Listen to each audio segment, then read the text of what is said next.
Beauté à Kabatou, Makambo, bonne vie et merci. Beauté à peuple, au Bayak en église, Makambo, et Talimbo, Kapé, Baye Bayango, Baye Babatouan na Bango, Baye Bape, place ou à Kosimbate, Kocha Foulou na Balabalate, et Zamabe, ceux qui va sengi marche, qui est na marche, pour la Kobi qui s'ambo canabiso, ceux qui va sengi. Pourquoi Beauté qui s'appelle Makambo, Bozaka, quand on a 10 offrandes, ceux qui t'anami, au sengité, au katakultité. Bon, normalement, ils ont la Congolais moko akofing saba Congolais nyoso. Mais les Congolais battent ba Congolais nyoso baza mabe. Kola ke moi na carte église, toi es chrétien, à l'obé que tu na ligne postulé, de te soutenir. Mais net ba pasteur to sur le baron baza élevé, tant ba ke no so bambongo na bango maman, ba lia ka bango moko. La piste a bino piste. Ah, ben nazo ko banga prison. Ben nazo ko banga prison. Mais tu retrouves le bon moment Tiffany, va bien retourner avec Salanine. Parce que bilo on gagne le bas, et ça ba réalité mais ça grave. Ben nazo ko banga prison. Moi ba tia biso kaizate. OK, biso nde to zo ko prophétiser parce que Eli a comme déjà ko banga liwa. Et ba grand no zo mona ba déjà bato ba zo ko banga liwa. Ba zo ko banga ko sakola parce que ceux qui a le bien de la vérité. Ba ko kanga ba ko bomai. To zo mona yango l'église a papa Soni de leur côté na problème, c'est à cause de la politique. Mais ngana kanisa ki même que malgré papa Soni a ko tu ba suya ki na ba niveau wana, na kase ba ko tia ta gouverneur. Église est ça. Exacté. Ozala. Ah, place peut-être ami tout cas. Papa, maman. Bâtiment des ali. Les sumo oyo ezali les sumo ko leka les sumo no c'est pas mosala nzambe bat bakasa kindumba. Eza kindumba te. So mi balé. Mais ceux qui likambone ko kisamité. Mama Tiffany nakangi église, tozo église donc bakiti to tiango bar et baba fle to tiango betaka musique.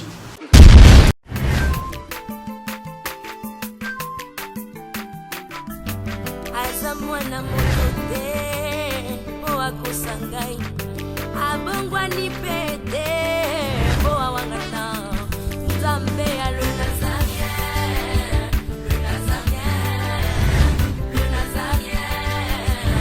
David Nozamba ayebana kitoko kuma mukonzi dans la émission est belé dans l'andara tout ça donc félicitations. 5 ans déjà, Eza est belé, les Nazaréens, parce que avoir une structure et tenir ne fût-ce que 3 mois, il n'y a pas en bas. Eza li pendant moi en bâté. Moi, ce que je vous demanderais, enfin, ce que je souhaiterais, Eza que Bokele Lissous. Maman Tiffany, chapeau bas. Je sais que c'est dur, mais continue.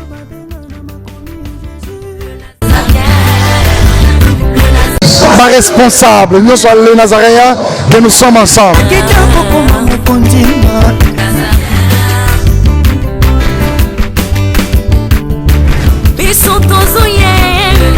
Bonjour, shalom chez vous, bien-aimés dans les Seigneurs, vous tous qui nous suivez en ce moment. On est ensemble avec vous, il n'y a pas de souci, parce que la Bible nous dit, c'est bien de frères de demeurer ensemble. Et nous sommes ensemble avec vous et mes invités qui sont sur ce plateau. Aujourd'hui, c'est l'Éternel et Saint Tiffany Mokwa. Je suis ici dans le cadre de votre émission Table Sainte. C'est une émission dont nous recevons les hommes de Dieu autour des sujets importants et très capitaux. Le sujet de la Bible aussi, de l'actualité. Aujourd'hui, encore une fois de plus, je vous dis merci parce que vous êtes tellement nombreux de nous suivre en ce moment. Ma bé en Zambé égalité. Sur ce, je m'aimerais danser, je m'aimerais me réjouir dans le Seigneur comme nous recommande la Bible.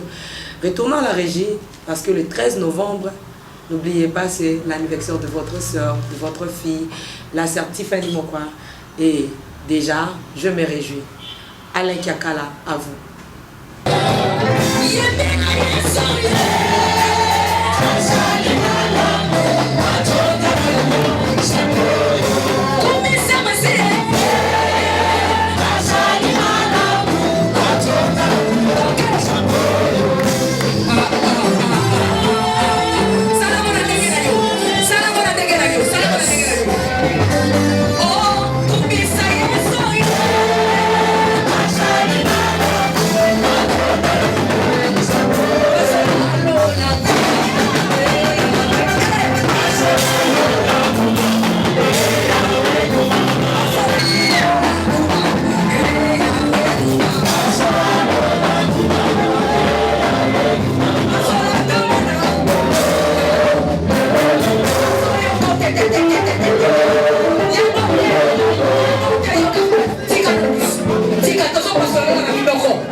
retour sur ces plateaux de NazarianTV.com avec la sœur Tiffany Mokwa, votre sœur, votre fille, la princesse de l'Éternel. Je disais tantôt, je suis ici dans cette émission Table Sainte parce que l'actualité nous oblige avec le prophète, votre prophète Josué, aussi pasteur, votre pasteur Timothée, vous l'aimez beaucoup de l'amour de Christ, et votre papa, le prophète Josué, Kitula, c'est son nom, à qui j'ai dit shalom prophète. Merci, shalom maman Tiffany. Pasteur Timothée, bonne santé. Non, santé madame. Papa m'a pas ça. Ah. Vraiment, prophète Josué, je pense que Ozawa poto sur un peu makamboyo, balobi était likolo ezabisi kanza ba ofanda mais mabela pesi en mutu. Parce qu'il faut mutata la pe makambo mabele est-ce que il faut pe biso ba chrétien. Total la makambo etalimboka toté. Tous un prophète parce que ba prophète bazala monoko ankolo. Ba prophète bazala ramato ankolo ba exception na makambo ezo de kanandenge ni spirituellement, pe physiquement de toyebe na non selon ba mayele na ba pasteur azape na moi expérience ya makambo ngo to sona bango mais avant tout prophète je suis calé to vanda na ngo. Oui, à peu près 2 ans 3 ans maman Tiffany. 2 ans. Donc nazwaki même appel à bato mosusu même ba message à bato mosusu que non ba yebisi biso lega susu te parce que bobe bana na maman Tiffany bon entre temps que to to be bana atam ko mo côté. OK. Donc nazalaki comme réserve ya les Nazariens. Donc pour ba mona que to tikala ka bobe bana te nazalaki soki problème ezali o etaline les Nazariens na ya toujours pour na ko défendre. Même sur la chaîne, même cessé la défendre même la prière na biso. Et même mokolo les kaka awa na bisaka mama Myriam que nazam moko ya ba avocat ya les Nazariens oyo tongo moko problème ko tu kozala na ko senga kata différente to 1000 francs pour na ko soutenir les Nazariens. Donc ça nda na biso oyo donc et ça, c'est juste l'ambiance de l'émission avec prophète, je sais, c'est vraiment ça. C'est l'ambiance. Pasteur Timothée, émission en ballon, tu vois, j'ai une émission et pasteur Timothée, tu es sous monte. T'as bien même au Ah non, na moto te, mais na moto ezali, ça dit que le balanza mais en a besoin, ils ont malilité. Et si nous sommes en Nzamba Zali, ceux qui montent pays, nous sommes surtout kaka. Donc na moto wana et surtout que si batu bisika bazali, na pensée na bango, na esprit na bango, na le sambo na bango, na quand c'est sali bien. Donc pour nous soit télé ma pas le carrousel en Zambé et puis to kotambula sika. Il faut nous soit dans le moya sika pas au même. Donc yango monita moyo kuti bongo c'est normal. Merci beaucoup, pasteur Timothée. Quand même un peu trouvé ma solo, ma émission tout banda kinayo, il y a des témoignages. Je suis occupé de ma zongo ma bomba, je suis occupé de ça n'engagé. Oh. Pour pas bien Mikolo à faire man qui on a, ils ont régné ma casse tout vite au lani là-bas tout cette fois-ci tina banda kuna ba. Pour te pas misala au basala nzai ba osala. Ce que c'est solo parce que mélange les un peu trop. Oui, je pense que je bandeko ba kolanda ba tout ba yebete. Même à Tabande, qu'on a pu à la partie Afrique du Sud, cette émission Kolobete, l'ingité, pasteur, Bakota Makambo, il y a politique, pasteur, mon côté, Amikarosa la propagande, église, mon côté, et Mikarosa la propagande, Batang, liste, na autour de la Namoluba, Mouindou, le la Tango, à tout le monde, Maboko Likolo, à l'obin, la liste, il y a un pasteur, Basali, sa société, Basa la propagande, soit il y a politique, soit il y a opposition. Attends, nous avons monté les pasteurs Moïse Mbiye, dont nous saluons, pasteur Barouti, Topé Mbote, pasteur Attang Issou, pasteur Nan, pour monter dans 4. Au moins 3 pasteurs vont monter dans 4. Mais le pasteur, on est sur le pasteur Yaminen, pasteur Mounen n'est pas un prophète. Bon, pasteur Mounen Nazate. Pasteur Mounen Nazate, pasteur va élevé, peut-être Basali. On est bon, mais la non gamme. Baso même melanga ngomoko autant passer Timothée ba uta ko kata ba passer ba ko ta susu potote ba tchaki bino ne so en général l'église oyo ko yamba passer a uti Kinshasa fimbu na fimbu. Bon, normalement ezalaka congolais moko akofingisa ba congolais nyonso mais les ko bateke ba congolais nyonso baza mabe même neto zaboye na ba pays na biso voisin nous avons des problèmes au ezoleka et ça pe na congolais moko akenda ka ça pe na buzoba wana et même si pas soigner ba congolais nyonso donc ce n'est que normal ton di makango po tango pasteur après limbeba après na likambo et comment me na makomi.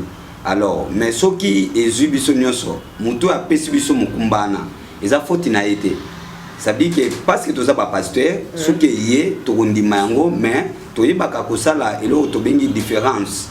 Biolobi na mukanda ya Malachie chapitre 3 verset 18 lobi, vous verrez la différence entre les justes et les méchants.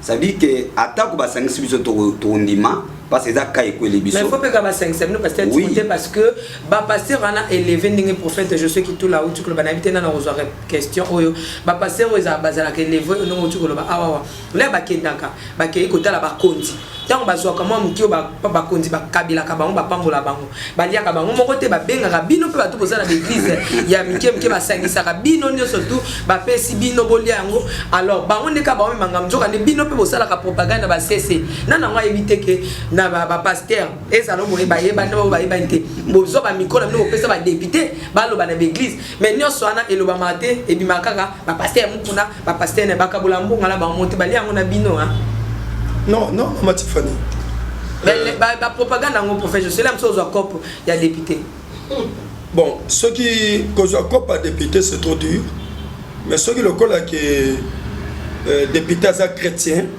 dans la église même Maman Tiffany donc on a sur bisinga papa Josué na lingina postulé na on peut que ça yote na ko soutenir yo état que chrétien donc tout ça va hypocrite politique et ça m'a bêté mais ça na ba dimension tout ça na limite na yango donc le nom Maman Tiffany ce que le colla que moi dans la église toi es chrétien à le que na lingina postulé donc to soutenir mais net ba pasteur to sur le baron va élevé tant que nous sommes bons on a bon maman ba lia ka bango moko la piste a bien opé combien de fois ba bocha mitu quand même papa tout ça quand ya Kinshasa to le ba vérité pasteur Timothée na mona zoti ka moi sima combien de fois ba cha mitu kawana beaucoup ba bandimi na no memi bandimi au-delà azana autant je vais ofuta bino selon tête bandimi parce que Maman Tiffany tous à la claire eza ba bloko mususu mutazo kota nere pour miébiter ko soutenir un enfant de Dieu, tout politicien, peut-être na idée, peut-être na conseil, et ça m'a bêté. Ce qui a solo penza ou aza mwana nzambe, to aza muto alingo tambola na ba norme ya nzambe. Parce que toza na mboka, tozo kambama na ba politicien. Mais biso pe to ba passer toza na kati bana nzambe baza na kati tout congolais nyoso za na kati. Pourquoi to senga ke il faut mboka tout na changement? Parce que tous on a besoin kuna likolo makambo etambola malamu. Alors ceux qui muto azana besoin ya kozwa likambo oyo kotambusa bango. Et alingi koyeba voix nzambe. Parce que voix nzambe kolinga te peuple ne souffrir.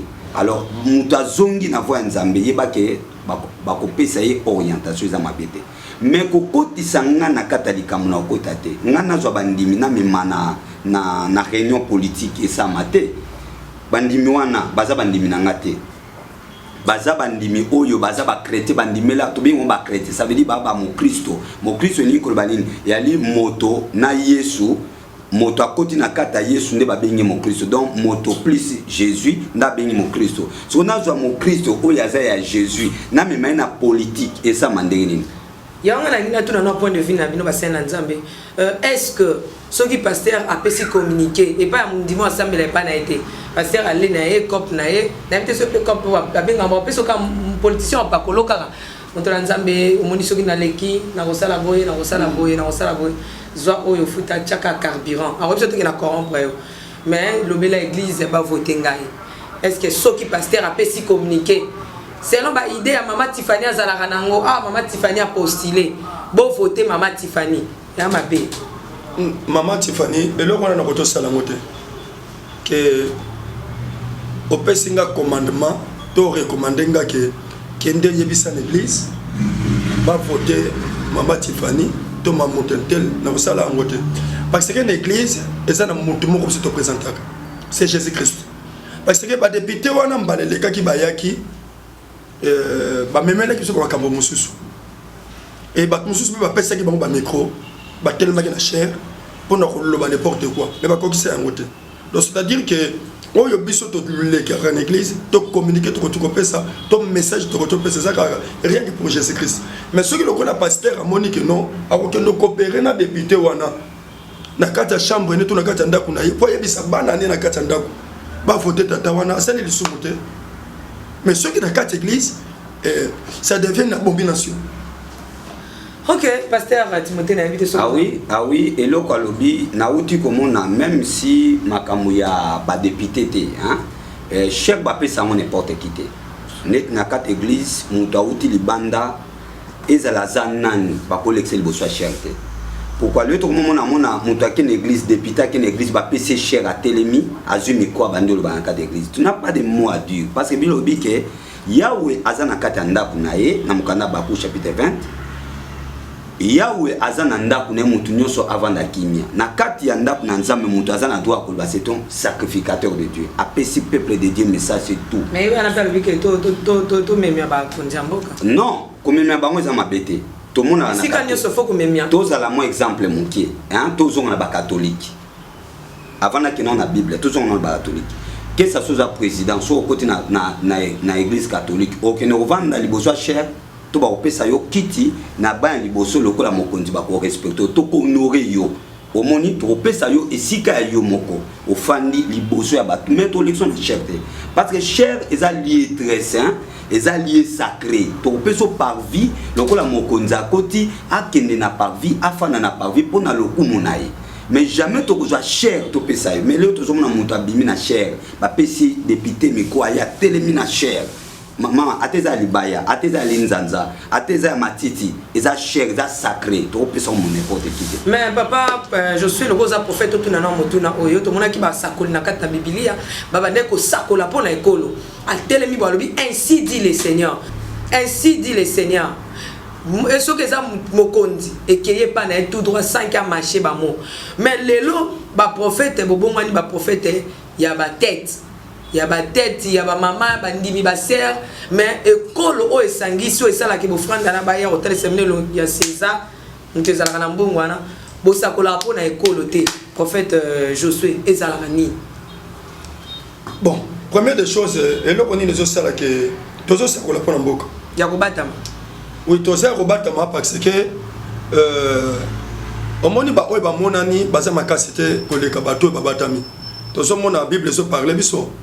Elia Telemi a bisi samba kena tikalinga moko mais samba a bisi eza na 7000 prophètes on a bafuka mel balte bat baso ko mabisi samba Eli et biso tozano na se o tozo ko batama moyen batia biso kaizate OK biso nde tozo ko prophétiser parce que Eli a comme déjà ko bangaliwa et ba grand on ozo mona baza déjà bato bazo ko bangaliwa baza ko banga ko sakola parce que ceux qui a le bien de la vérité ba ko kanga ba ko bomaye mais biso atana se on tozo continuer ko sakola na biso.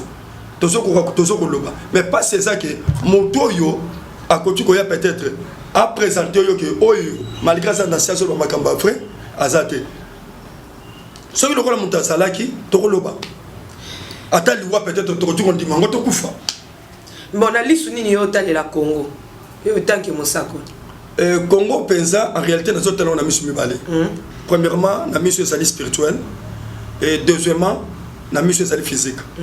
Dans la mission spirituelle, il y a un peu de réalité. Selon la prophétie divine, on ne sait pas le ban à Bissou Basakoli. Pe Yangwana to c'est la région. Angela papa Simon Kimbao.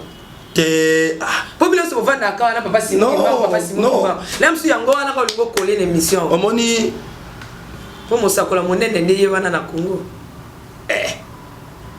Bon c'est le bakimbangistes. Teza c'est un qui c'est teza ku débat na biso to pas dit papa prophète pour to que ne to zonga prophète wa sakola makambo e kokisama Maman Tiffany même ngalo na ko to sakola ti oh sakola nini pona ba ser to pona mboka na ko to sakola na bandu ko expliquer yo to ko banda awa to ko suka boye veneme kezala boye kezala boye po be veneme ezale yebani te oyo ngana lingina lobana yo oyo yebani te ba oyo yebani te to Tiffany eloko moko omoni ndeko moko boli misanga malgré que to landa pe télévision ndeko moko lui naza ko lingana banga na yemba soki na le banine mais naza ko banga prison moi maman Tiffany ceux qui te lobi lelo to sakola ainsi dit l'Éternel et que risquer même maman Tiffany na yo na biso na chaîne oyo et quand on a un problème parce que toza na mboko eza démocratie vendité tellement comme ça que tu pas chaîne autant ceux qui ont ça que les alliés encore la paix ça que c'est il faut lesquels loba mais tu retrouves le bon maman Tiffany va bien retour avec Salanine parce que bilo on a le loba et ça réalité mais c'est grave mais oui naza prophète naza faux prophète était suis vrai prophète oya kuta na nkolo soko lo bango to basala ndenge bacha au côté soko lingi après awa ngana expliquer yango place abiso mibale mais ceux qui likambo ne kokisa mité maman Tiffany et nakangi église tozo église donc bakiti to tiango bar et baba fle to tiango betaka musique mais ce qu'on a été prophète le rose amusa ko le pe anga na zapa na yo bo tikana na bala prophète Josué parce que to kutana mikolo belé papa Timothée pe na natana mais prophète Josué ce qui boko banga ka ko le bato to ce qu'on kolo apesa rabino makambo ala pona bino moko bon omoni maman Tiffany Jean-Baptiste bakata ke motu parce que c'est là qui na sagesse au le pelaté omoni la kati ya onction de totambolaka toza onction sacerdotale toza onction royale et toza onction prophétique et ndeko continue ndongo moni wana azana onction sacerdotale pe azana onction royale yango no moni azalaka na capacité ko simba bakonza lobi alobi ato kangi yo tie nzamba ko batela ko kufate poeza missionnaire et ce qui le colle ke nga ki tula na tunna nzambete na yeko ba n'importe quoi maman o le bolanda continue ko no kufa olongola na papa John Ngefa olandi papa John Ngefa nzamba pa mola pe na place azali ok no kufa donc nga pe funa zo penda ba directif ce qui me colle singa le bit kende lobonza ona lobana yo na hotel man loba yango ate que créer scandale et ça na pas na opposition to na pouvoir mais na yebi que kola ko taba le bon berger, donc disons le pasteur, le berger.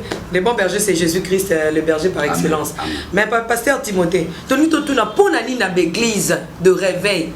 Beauté akabatu makambo bonne vie et merci. Beauté à peuple au bayaka l'église te makambo yo etalimbo kapé baye bayango baye baba droit na bango baye ba pe ba place ko simba te ko chafulu na balabala te eza mabe soki ba sengi marche kende na marche pona ko bikisa mboka na biso soki ba sengi pourquoi ko tangi sa pe ba makambo bozaka ka wana 10 offrandes soki tandami o sengi te o kata culture net de komona yebi kuna côté na biso yazaka moins offrande zala ezo moins 1 heure du temps maté à 30 minutes vraiment. Merci pour la question. Lors na olobake soki mboko yo Congo mitu ya batu ezo sala ezo tambola bien ata batu bandi magate eza pona ba pasteur oyo bayebi kotalisa bato lolenge ya ko vivre. Omoni mama Tiffany toza na bisika misatu ya kozo éducation. Mutu azali boso ne sika na liboto ya botami. Faut za éduquer na libota wana.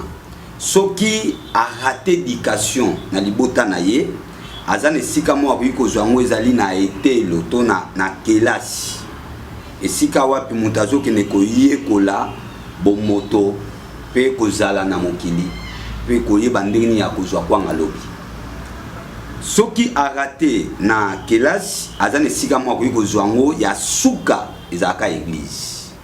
C'est-à-dire, l'église doit recevoir de l'eau bateau et attaquer l'éducation na libota na ye, a raté l'éducation na kelasi et que ça là que akoi na maboko église. Malgré ato botiba na 10 moko ya koya pe na mwa mutu ya lolenge na ye bazanga kate bazali. C'est-à-dire que église to lakisaka nyonso.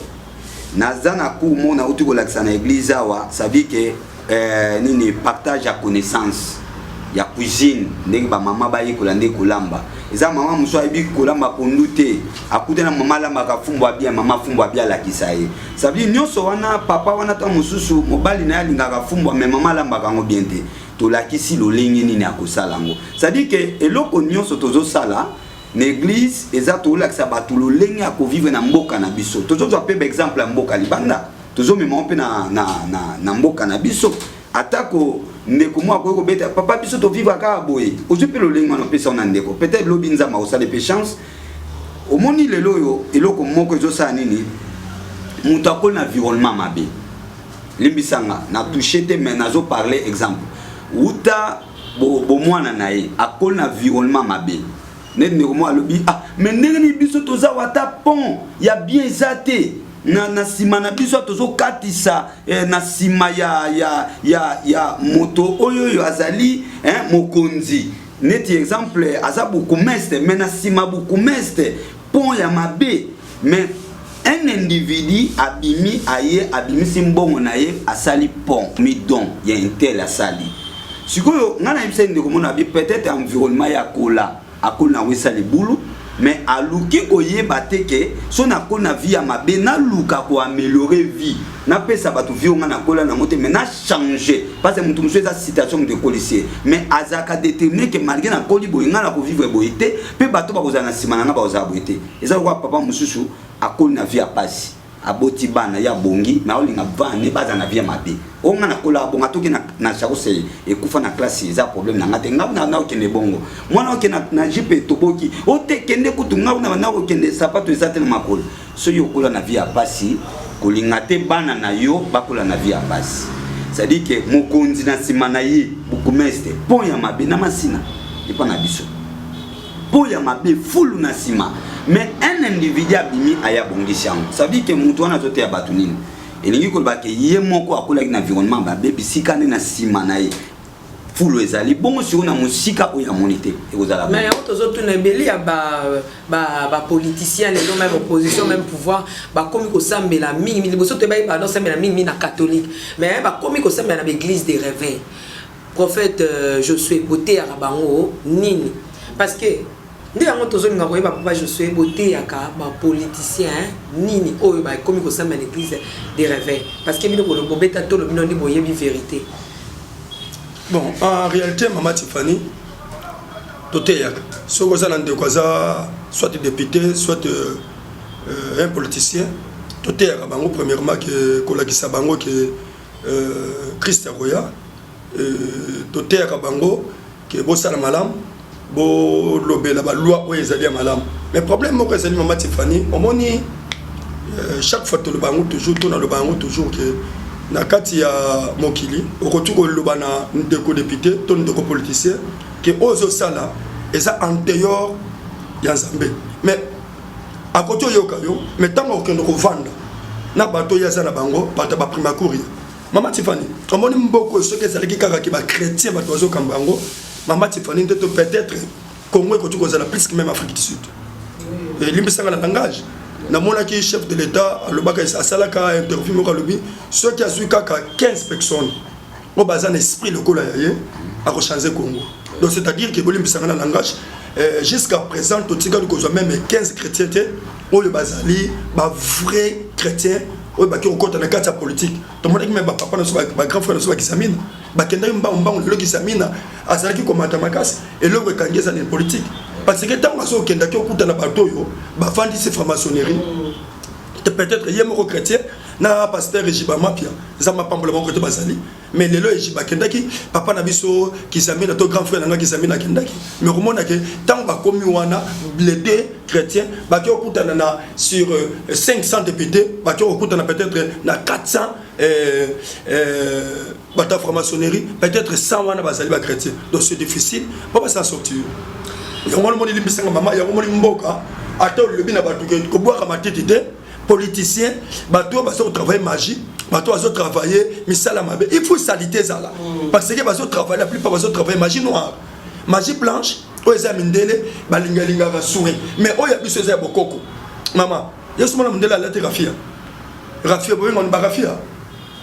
Il y a un autre prophète n'a pas la question moi tout parce que émission les longs ming ezo visé vraiment bozala kana oh ministre na combien ngam na sakola ki na ebisa ke nzamba ebisingo okoma le sikana na ebite so déjà pour sakola la mutakuma mukonje oui ba nani mutana komi PDG na ngam na sakola bon ye nzambe a sakola apesa ke li sakoli mutakom le sikana akomi kuna komi ko nyokola bad donc nzamba apesa ki biso muto ba no nyokola bad alia kambonga gouvernement afuta kabatute tout ça donc nzamba sakola ki muta mabe akota na place na po asili sana na peuple bon on va la ka ba flatterie au bosalaka to bobeta na minoka nzango e ko ina pe muta ko pe ministre allez okomno tout ato Bon, ça, et là, on a ça, lycée Simora Mouké, et ça, le col là, sert l'église, au monde gaza chrétien, mon bal azar ou le moi, c'est sécurité balaye.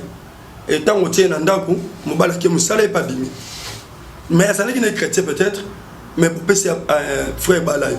Les mêmes choses aussi, n'a pas de copie de ça dans la carte église. Or, nous avons pas retour là-bas. Qu'il y a des gens comme si la bisika boui. Mais mon toit na bisika zo comme maman. Or, mon et ça doit Saoul. Nous avons pas essayé beaucoup. Malgré pas non, c'est Dieu qui a voulu que Saoul a sa mokonzi. Mais Saoul dans la commune mokonzi. A comme que nous kozwa bangombe a tumbela nzambe mbeka. On s'en tindiété. A bon sens que ça un sacrificateur. Maman il a besoin pour m'appeler ça. Au retour ça on la pour l'andego. Lelo ndemo za wana nzamba comme son PDG. Ndeko tant comme PDG. Maman PDG ça kana litoité hein. Litoité ça rambon. Litoité ça kitwa avant de yo pasteur aux tambola na vewe. Il y a déjà tant aux tambola na amer à niveau modèle 500 $, 500 000 $. Alors comme tu fait ouais. Ce qui peut passer aux ma cité, à son personne dit déjà il y a 50 000 $. Maman, Agnatio, sur ma cité, il faut ça le comme ça tout là. Ah, en fait, je suis moins que Betty Batma Bakou na banda. Tani Batma Betty Bakou. Donc yo 50 000 $, ba peso kangam na kangate. Ça c'est la mécano. Mais maman Tiffany. OK. Eloko moko batwa bosanaga. Na lubaka chaque fois na beta kasite na bana nzambe ofanda munene ezalaka te ya mukie ezalaka te dima munene ezalaka te ya mukie ezalaka te ngana mona kiango mwana moko na église apambwami aye apesanga badimi mais mukolo wana ye abi papa ona ye nango vraiment nzambe no amona apesi sikoyo amoni na prier kande na bondela abi papa nana kanisa le lo sala tibo ya prière mais au katika bondegeni ngabi pona na tunie abi non parce que on a ye nango nabi keza donc qui souka mais nabi sengabi non yeba prière ya ko bondela montu po apesi likabona eto dimna ye et loko moko changer kezate ça dit que yo problème ezaka obéir na maloba o makomi lobi. Tant yo pesi ndeka Bible lobby ya muke ozala te ya munene ozala te et opesa moko ndenge moko mais yondo ozui eloko nzama peso lelo eza différent mais liboso nzama eza ndenge moko donc c'est le moteur ndenge opesa laki mais après tozo ke na élection l'église tozo ka ba koloba po tant mboka ya malamu église pe kozala malamu tant ba koloba machine na balingi te misu ba luto lingi machine wana misu ba lobi balingi te bino étant ba pasteur nini bo sen na kat na église pour na ko sensibiliser bato bo trancher parce que église za neti na vérité à opesa bato oui ou non selon le Seigneur. Qu'est-ce que l'église? Vous avez des églises, vos églises. Na quatre églises, pasteur Timothée, prophète Josué, bosen netini, na ba pasteur bola na biso nyoso. Bosen ni pour na sensibiliser batu na likambo etalimboka, ba kolela machine église et lobini. Bon, na ninga on a répondre moké. Omoni on colle lobby rendre à César ce qui est à César, à Dieu ce qui est à Dieu. Maman, dans un point que le commencer ngoté hein. Ceux qui basango oyo baza puissant na monde ba beti bango ba film ba landi bango mbango et yo pasteur okendo tellement maman na ko ba image mona tango marche basango yo salima o mona ndenge bana mi bali ba koya ka ona kat église na peut-être ba image anezali et o mona comment que église ezali ki brutaliser ba to ba bambi on mabanga soko comme même le maman Tiffany l'église o mona ba to les panzani. Pourquoi? Parce que bisous de côté politique était mais Monsieur Wartelemi a dirigé ma marche mais créé les même église de réveil. Tu les a marché tu m'as amené à Irne. Il y a un tout seul maman na zo comme place wana. Au moni porto le ban église que bobo ya machine.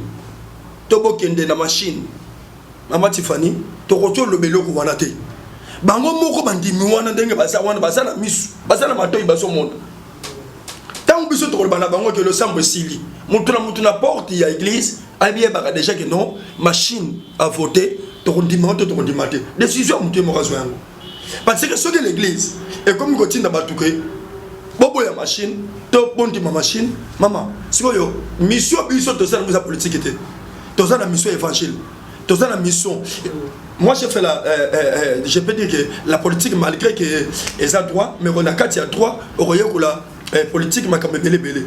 Maman Tiffany, ceux qui n'ont qu'à hôtel m'a des fois juge. Donc on peut être sur l'autre que bon fongo la Bible, awa Matthieu le Bible, Apocalypse la Bible, non. Toko fongo la beaucoup ya Bible. Et on écoute ta Bible était. Maman na quatre église il faut to fongo la Bible, où ezali parole de Dieu. Na place que tant que nous reçoit ma cambo ya politique to me dans l'église. Donc peuple congolais yemoko ba chrétien wana. Ba on bazo lia bien, ba on peut bazo la lanzala.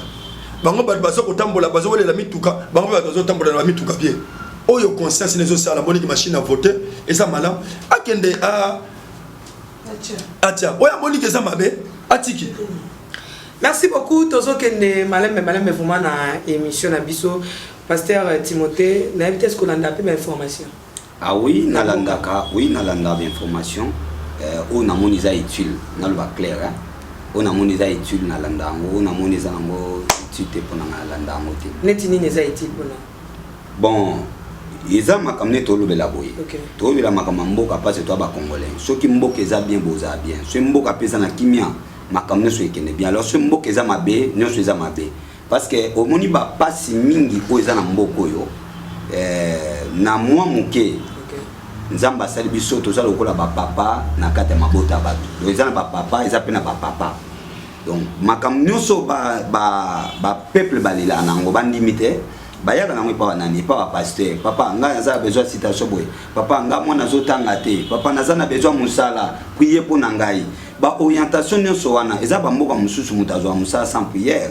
Mais biso na Congo wa po mutu azwa musala il faut ka babondela po naye eza na bato mususu na bamboka mususu mutu azobala sans prière mais biso apo bala il faut ka to bondela po mbonga libale ya kaka près d'auto yo ba pesela ka $100 mais biso po près d'auto wana ba no peselo yango po mobala zo mbongo wana kwa $100 ba no pesa na près d'auto maman tu fais ça problème il faut beaucoup ta ba prière na ba retraite et puis ceux qui ba que pesa près d'auto il faut bozonga bo pesa merci les mêmes na libala ni wana quel mboka e vivra kaloko la mboka na biso boy donc ozomona ke mboka Congo azana ba niveau ya ba passe ya ba couche sabi bouti na couche likolo bokiti na couche assez de na suka donc omona congolais et oso tambolisi micro na caméra kotambola na ville esika biso ka tozalité tamwana ba fond ya basuka na biso o yoga mawa omona ozotuna ese mutu akolamuka malamuki ese mutu akovivre au vivre so ba pas so nous zonga banani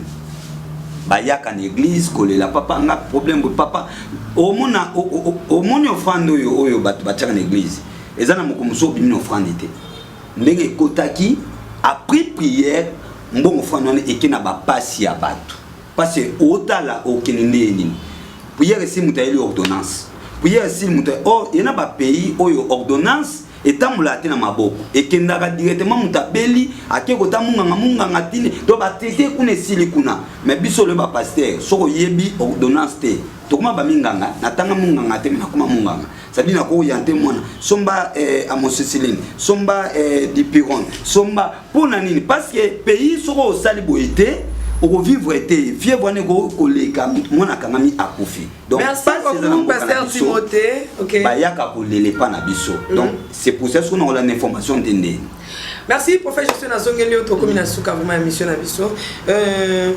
bakolobe eza na groupe ba pasteur o ba sangani ba soutenir élection soit ba soutenir ma politique ya mboka na biso na ba propagande ko salema ba pesi déjà position na bango na makambo ya ba élection ko leka ba bangité ba kombo la bango to éviter liste ebimi eza liste à solo to liste à lokuta parce que même on nous ba mwindo na ndaki na tongo mutombo ndeko mutombo je salue mon vieux a pesi la qui on paye message na suka soki ezali bongo boko sala ba pasteur wana nini soki pe ezali bongo te ozo proposer nini avant que salima bon soki eloko ngalo ko ba mama Tiffany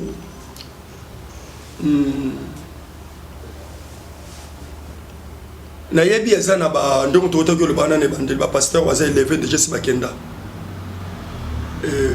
lisumu oyo ezali lisumu koleka lisumu no c'est pas mosala nzambe bat bakasa kindumba eza kindumba te lelo koma pasteur akotoke ndazi kamwa erreur moko boy ba publier ngo ndumba église pe panzani OK lisumu eliki lisumu nyo c'est pas mosala nzambe eza kaka ko dévier vision ko trahir peuple yango ndeleki ko trahir mbo osomona maman donc oyo moni bango bazo sala wana et pas nanga ke bakende soit ba soutenir pouvoir to opposition et ça berrer ce qui yemoko akokende na bana na ye c'est autre chose mais ce qui lokola ke akozo église et ça erreur mais parce que muto aza déjà homme public tant a tomboli et loko boy bosala ata lobé loroté mais bandimi obino bo komisa bango bandimi na bino bazasui ya Yesu te ba komo bandimi na bino mondimi ya bongo au salani bon maman Tiffany omoni bandimi oyo toza kokende ko lakisa bango le banzambe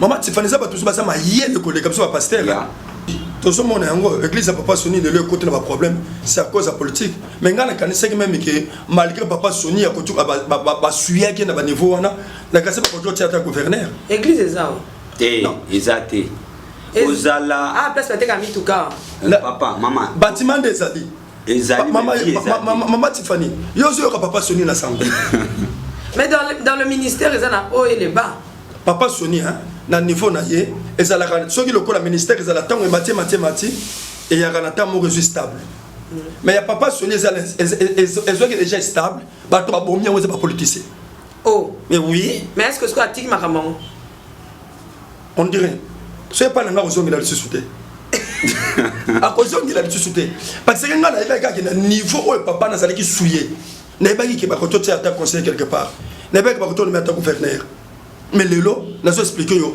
tala kaka po mona ke politique ça monde mabe même église na ba aider pour na kotonga ngo ba pesa mbongo non ngana solena papa sonné plusieurs fois na ba conférence même temps celle ba conférence ay ba tikela ko aider ne lo ko côté ba yipiya na ba kiti ba politicien on a ba lemba na même ko yo ko sombele ba kiti plastique pour son c'est la carte même ça n'a pas même n'a pas pouvoir donc maman Tiffany ceux qui ba pasteur on a ba ko kota kuna oyebi pourquoi azani ya mamuke na banyama nyonso tu oyo nzamba sala mike ezana nyama za mayele ko leka pupute miselekete magorodo banan toutes les choses là muto aleki mona bayele za pou ngana ba général na bango za pou Maman Tiffany pourquoi ko muselekete ko tozala no fandi boyo tebo zo talwa mais pourquoi so ko fende ba kimia abiko ndiko ba pokelo pe pourquoi soko tie biloko wana maman Tiffany pourquoi on notala biloko na petit après ba ke mto côté na distraction surtout ka bende déjà kena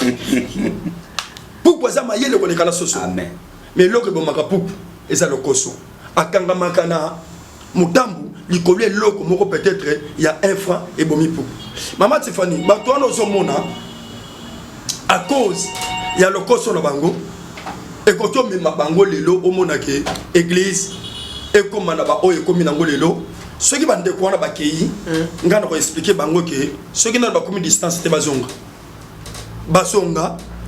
biso ba pasteur tozawana pona ko bondela ezala pona président Kabila pona ko bondela même pona Bemba pona ko bondela même pona ba Moïse wana tout le monde balibi ko bondela pona ba konsamboka na ko tsama bolongo nanga pambula libota na ye batela libota na ye mais ceux qui benginga peut-être non papa je suis ils ont mis une fois pour dans le sambo salaki na ko boya te parce que le sambo neza musala na ngai ona nzamba pesinga maman Tiffany na chauffeur te na pilote te nazali un pasteur donc na musala ceux qui mutaya pambolinga na kozo mais ceux ko luki okotisanga na kokota te bandoko bakeyi wana bazonga parce que total na liboso papa na so todor ngoyi asaki une église ya munene na Gombe de l'autre todor ngoyi ya sawa.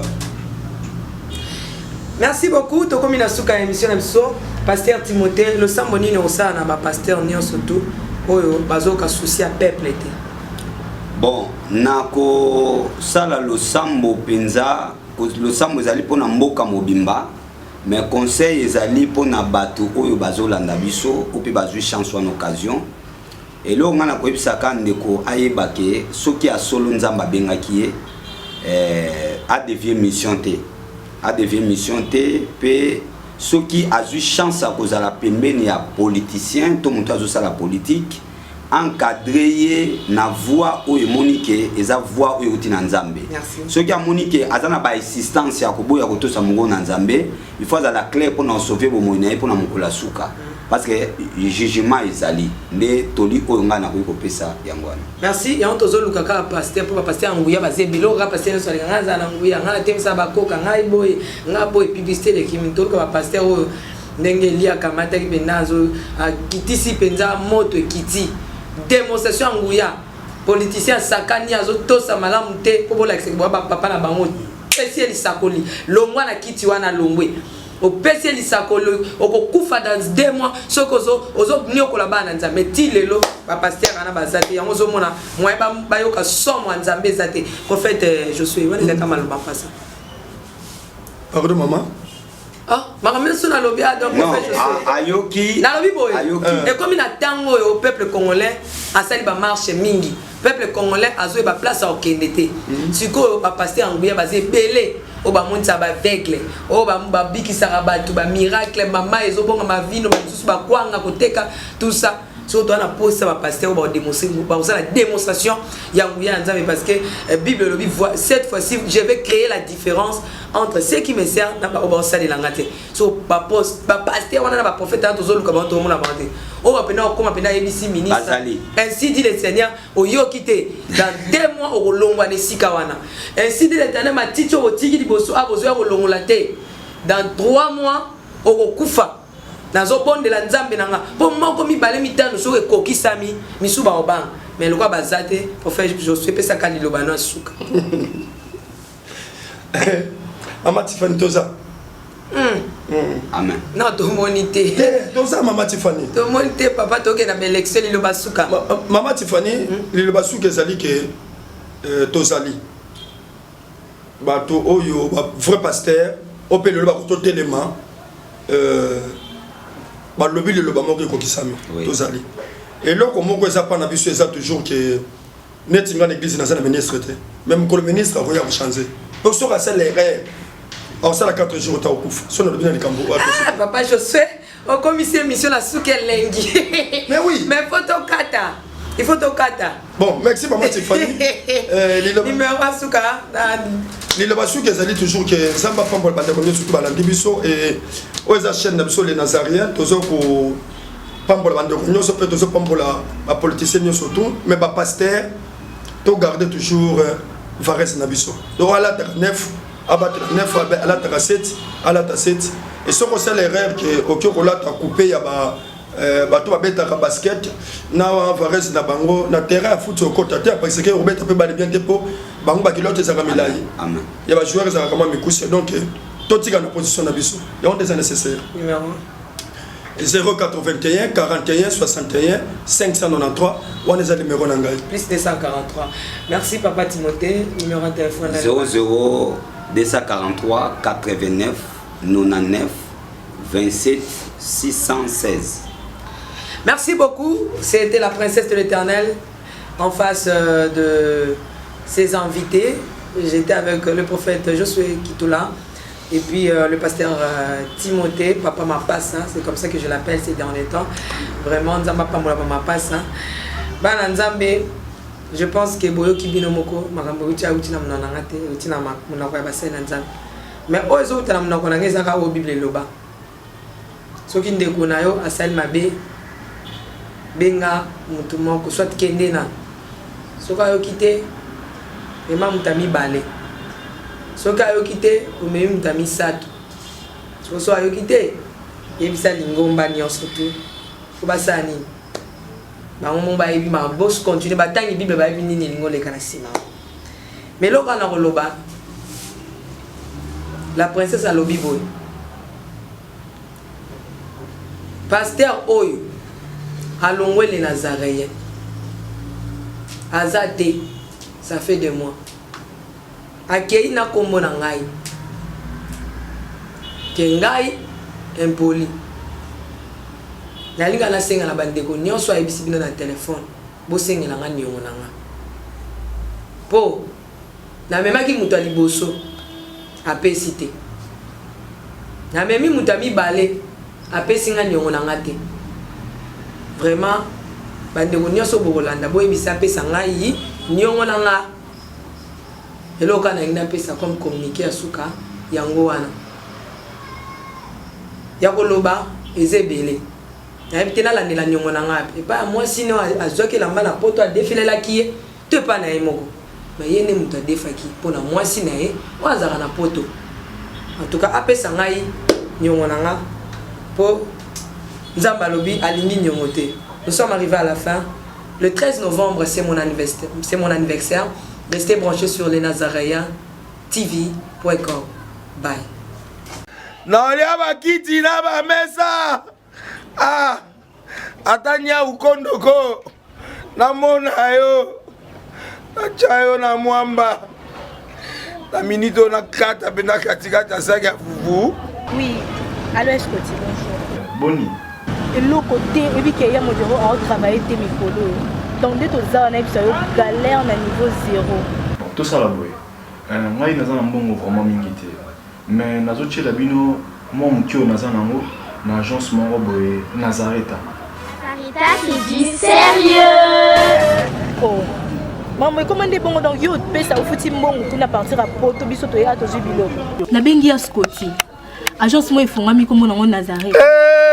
Na kufie agence lisusu ndeke sansu mulongo kuna pour nous là susu kuna eza mamba mulongo te ye si afuti mbongo kuna partir à Poto biso tozoke ko récupérer biloko oli tika boyeko yiso mona makamba bongo na monte bat papesi mbongo kuna biloko récupérer biloko oli na agence ezalaka mais yango bandi mama leki nanga yebisi ngai mais na ndimite na lingi na mona kimona mbeso polikamba boye na monde na ne salamate mama yebisa kai ba pesi mbongo kuna biso to récupérer biloko kolia awa ya solo boutique Nazareta ezali boutique ou ezali à distribution ya ba produits alimentaires na sali poto sunga bandeko oyo même ba oyo bazana na peu de ressources comme la boyete bandeko bazana niveau à Kinshasa même avec un petit rien.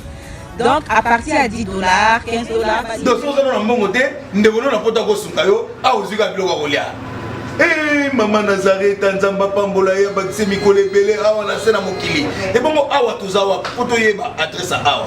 La boutique Nazareta est ici à Ubungate, toza sur avenue Monkoto numéro 1, direction Elengesa. Face à face na église catholique Saint-Vincent. Ah, direction Elengesa, Monkoto numéro 1, à face de l'église catholique. Ah, c'est ça, d'accord. Bon numéro de téléphone, vous avez monté déjà, vous avez on a 3 numéros pour Paris, vous avez un numéro pour la Suisse, vous avez un numéro pour la Suède. Ah non.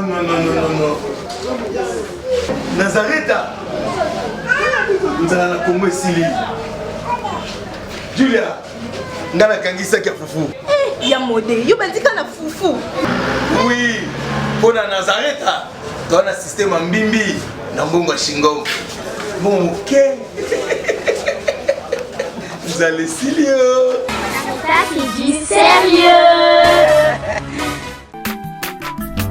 Aza mwana moto te po akosangai abongwani pete po awangana nzambe ya le Nazarien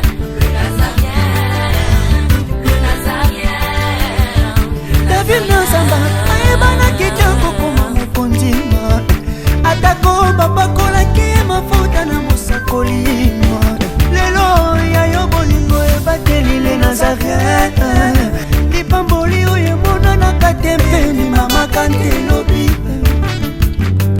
kolapie mapapu masopi mafu